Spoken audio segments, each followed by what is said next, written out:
Hello, I'm Mary V. You may have guessed I'm not going to talk about what to do if you've got a very large hand. I'm going to talk about what to do, how to play on the violin when you've got a small hand, and the special things that, all the techniques that are there ready for you to have a go and try, and not to let it hold you back at all. The issue of a small hand on a full-size violin is very different from children using half-size 7/8 and smaller size violins. We're not talking about that. We're talking about a full-size violin, and you simply have a hand which may be like mine, uneven fingers, a short pinky. I'm only 5'1", so I am quite small. And it hasn't stopped me because I've learnt techniques and ways of getting around what nature has given me. So you can do it too. I think it's a very neglected subject. A lot of people lay down the law and say it's got to be, you've got to put your fingers down like this on the tips, and they don't actually deal with what you have to do, how to reach the fourth finger.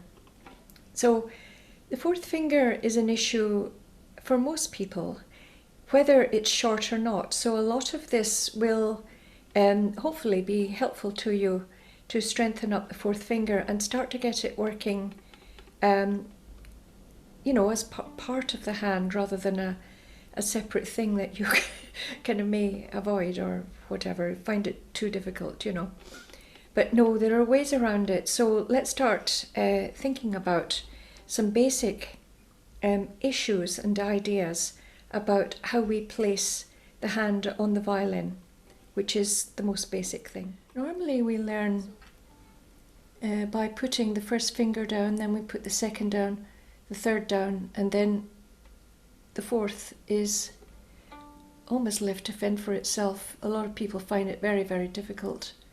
It goes very straight, it makes the hand very rigid. It's almost impossible to do vibrato on when it's rigid like that. There's a different way to think about the finger placement. If you can see, the fingers are facing up towards the bridge, aren't they? Right? But there's no place for the fourth finger. It can't actually reach when the fingers are like that. Now, if you have a long fourth finger and you can place it down almost like the third finger, marvellous. It's very advantageous. So, what do you do? What do you do? Well, you stretch, you make the fourth finger the most important finger, and you learn to stretch back from it. Okay? So what I do is I start with the fourth finger and I reach backwards. Now, as much as possible, I try to keep my fourth finger curved because it's stronger that way. And just to mention that the movement of the fingers actually comes from this knuckle at the back of the hand. And when the fingers go up and down, come forward. When the fingers go up and down, it's from that knuckle. And the fingers always remain curved. I start with the fourth finger, and if I put my third finger right next to it, it's stronger at these early stages, trying to set up my hand. So the third finger supports the fourth finger in these particular set-up exercises. So I've got my third and fourth down, and the action actually looks good. It's coming from the knuckle. The finger is nice and curved, and I'm leaning against the shoulder of the violin here for a bit of support. So I start stretching the rest of the hand back, and I do that a number of times. I simply stretch it back. So I'm learning to put my fingers down from the top, from the 4, 3, 2, 1, instead of the way we normally learn, which is 1, 2, 3, 4 and the 4 struggles. So let's accommodate the length of the 4th finger. Let's allow it to feel strong, because the other fingers have more ability to adjust and to adjust to new finger patterns and placements on the string. The 4th finger, it's best to accommodate it first and let the rest of the hand follow on from it as if it's the most important finger, which in a way it is if you've got a small hand and a short 4th finger. So let me show you from the other side what it looks like when you stretch back from the 4th finger. Your 1st finger becomes very flat. I'm not playing with the finger straight on the string. I'm playing with it sideways, actually, like this. Do you see? It's very important. You see a lot of players playing at the side of their fingers rather than on the tips. And there is no, I've got to remind you, there is no one position universally for everyone's hand. The issue is that there are some schools of thought which teach that the hand should be very high, and it throws the wrist back very high, and you put your fingers on the tips. But that is actually absolutely impossible to reach, especially as the 4th finger has a natural curve. Let me show you the natural curve that the 4th finger actually has. Can you see that? It's actually curved. So the only way to overcome that is to turn the hand and bring the knuckles in toward the fingerboard. You see? You can really do this exercise and help your hand to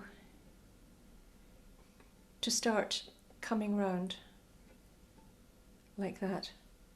That's very, very helpful if you're able to do that. So that's one thing, if you can bring your hand a little closer to the fingerboard and bring your fingers back. Now, the issue is, can you play like this? So this is all theory at the moment, because there's a lot of tensions and things to overcome when you're trying to change your hand. So you've got to rest it. You can't be impatient with this. Now, there's something else that's you have to incorporate into your playing, and that's little stretches and then relaxations. Because the interval between, for example, D and E is rather, even that is rather large for me. So I will stretch in order to get there and then put my hand in a favourable position once the 4th finger is down. You see? So I've incorporated stretches so that my 4th finger is in the most favourable position with the strength. And what I'm doing there is slightly using my wrist to enable myself to stretch, and then I put my wrist back, or not back, but I put my wrist in a more curved position like this. Now the reason I do that is because this isn't a very favourable position of the wrist to play permanently. Your hand will get very sore and tired. It's unfavourable, and it creates a straight pinky, which is also unfavourable if you want to do vibrato. So you need to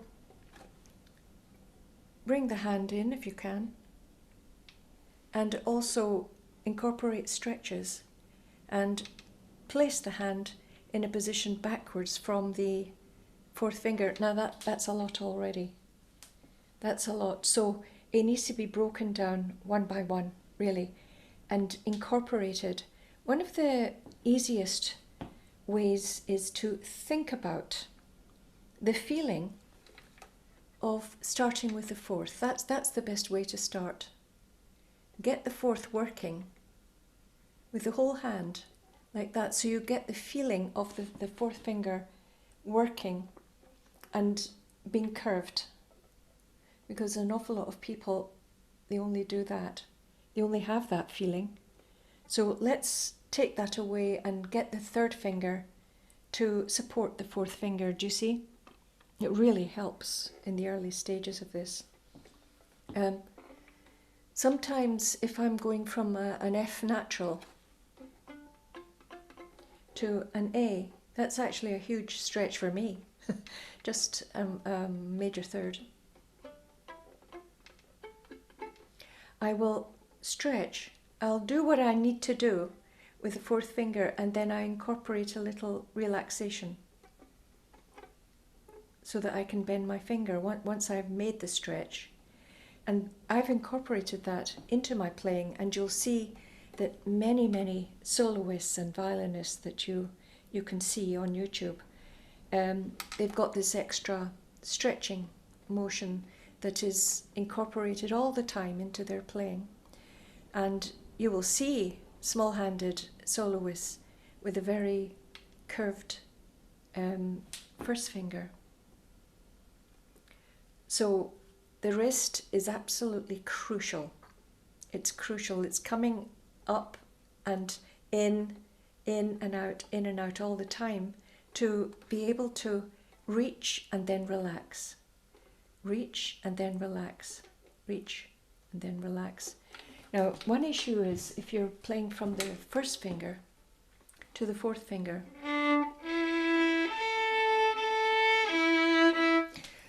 you will actually sort of really flatten your hand for that, so that you see how much the knuckle here, I'll put this down. You see how much the knuckle is moving to accommodate the fourth finger. So that just becomes a part of your technique as well. It's all technical issues that you can't really tackle it all at the same time. It's got to be built up so that when you play pieces and you come across the demands of pieces, you practice very slowly and ask your hand to do certain things, and then learn how to relax your wrist and your arm and your shoulders.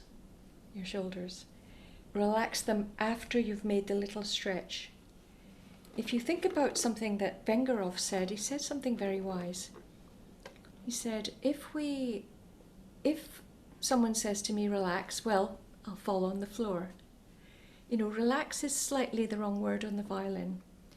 It's a case of contracting the muscles and then relaxing the muscles, and I think that is more accurate. And when you're playing on the violin and you haven't got a stable hand position because every single time you use the fourth finger you've got to stretch, then you've got to learn to relax after the stretch every single time. Otherwise, the pain will start, the problems will start.